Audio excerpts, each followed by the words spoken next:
Fala, fanático vascaíno, fanática vascaína. Bom encontrar você aqui para começar o mês de setembro, segunda-feira, dia 1º de setembro. Chega deixando o seu like, que é a mãozinha que está aqui embaixo. Comenta o que você achou do jogo de ontem, da vitória sofrida do Vasco da Gama. Precisava passar por tanto sofrimento. Vamos mostrar a chegada do novo reforço, o colombiano Carlos Cuesta, que faz exames médicos hoje para assinar contrato com duração de 1 ano e meio com o Vasco da Gama. Tudo isso e muito mais agora aqui no nosso Café Vascaíno. Já começo com a notícia envolvendo o Jair. Jair sofreu uma entorse no joelho direito. Voltando ao Rio de Janeiro, vai passar por exames para detectar a gravidade da lesão.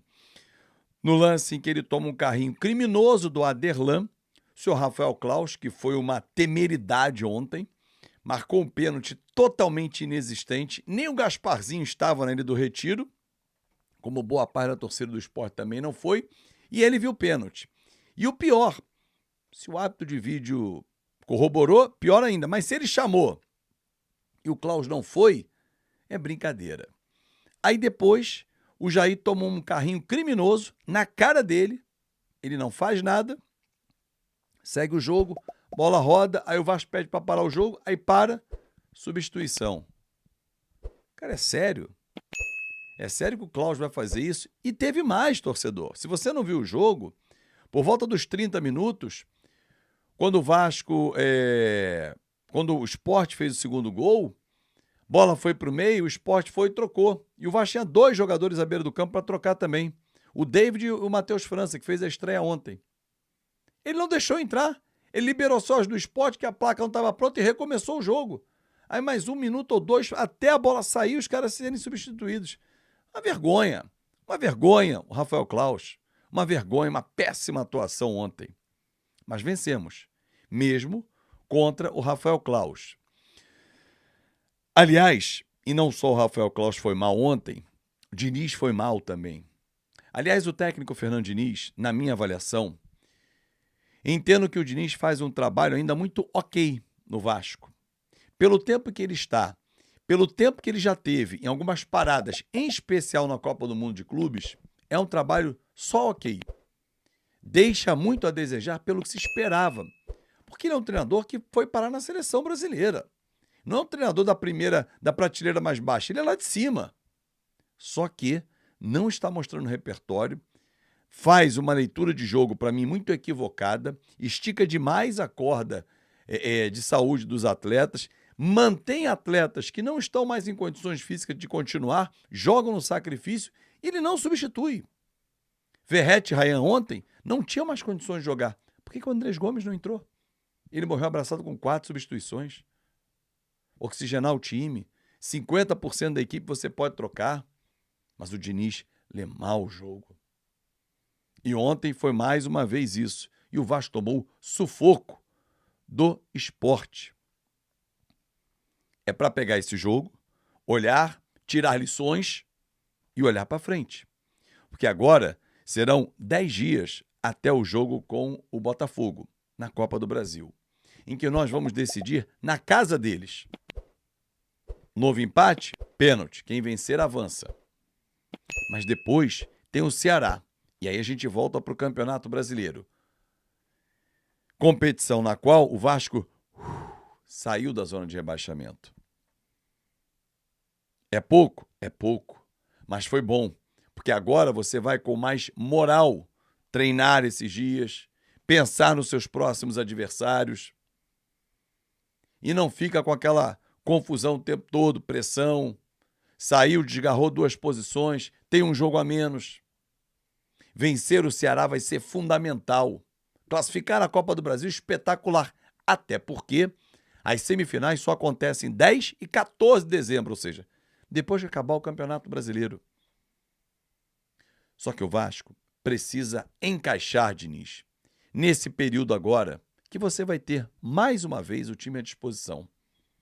Na Copa do Mundo de Clubes, para quem não lembra, antes o Vasco tinha vencido e jogado muito bem contra o São Paulo. 3-1, venceu com autoridade.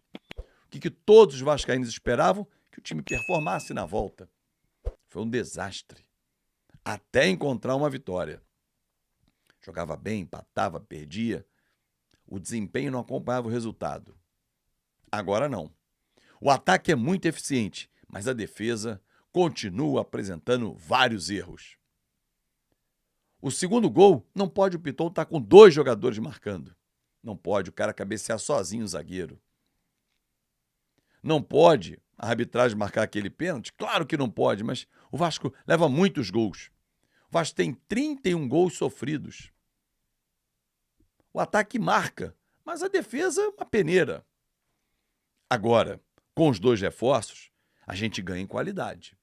Com certeza. Carlos Cuesta, que desembarcou no Rio de Janeiro, você já vai ouvi-lo aqui, e o Robert Renan, que foi para o banco e não entrou. Ok, 3 meses sem jogar, Lucas Freitas fez um bom jogo ontem.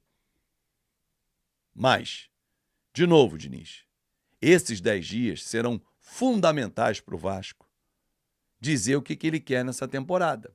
Se é passar sufoco no Campeonato Brasileiro ou se é meio para cima, quem sabe Sul-Americana sem susto, uma sorte, uma Libertadores e na Copa do Brasil como é que nós vamos caminhar. Essa semana para mim ela é decisiva. Porque se a gente fracassar nos 2 próximos jogos, na sequência é o Flamengo. E aí? Bom, vamos ouvir Carlos Cuesta. Desembarcou ontem à noite no Rio de Janeiro. Agradecer aos meus amigos da BTB Esporte, ao Jonathan Santos, a todo o time que está lá na BTB fazendo um trabalho fantástico. Vou deixar aqui na descrição do vídeo o link para vocês acompanharem como é que foi esse desembarque. O Vasco jogava em Recife e ele estava desembarcando aqui no Rio de Janeiro. Antes de botar o Carlos Cuesta, o Alverca acertou a compra por 5 milhões de reais do Figueiredo.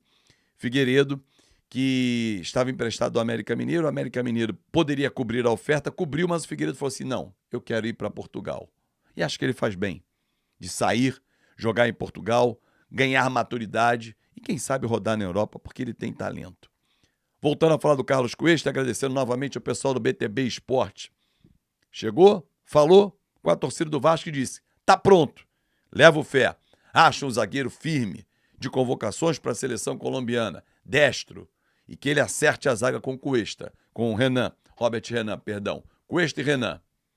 Contra o Ceará, o Hugo Moura está suspenso. Jair vai depender dos exames. Tietê volta, Paulo Henrique volta. Puma foi bem ontem, foi mal não, mas o titular é o Paulo Henrique. Vamos ouvir o Cuesta e eu espero vocês meio-dia no nosso Na Conta KTO. Ontem foi contra tudo e contra todos, como é sempre o Vasco da Gama. Grande abraço, vai até o final do vídeo e até mais tarde. Yo estoy bien, es lo primero, que sepan que estoy bien, estoy feliz de venir al Río, de estar aquí para concretar todo con Vasco y espero que sea muy rápido para poder estar entrenando.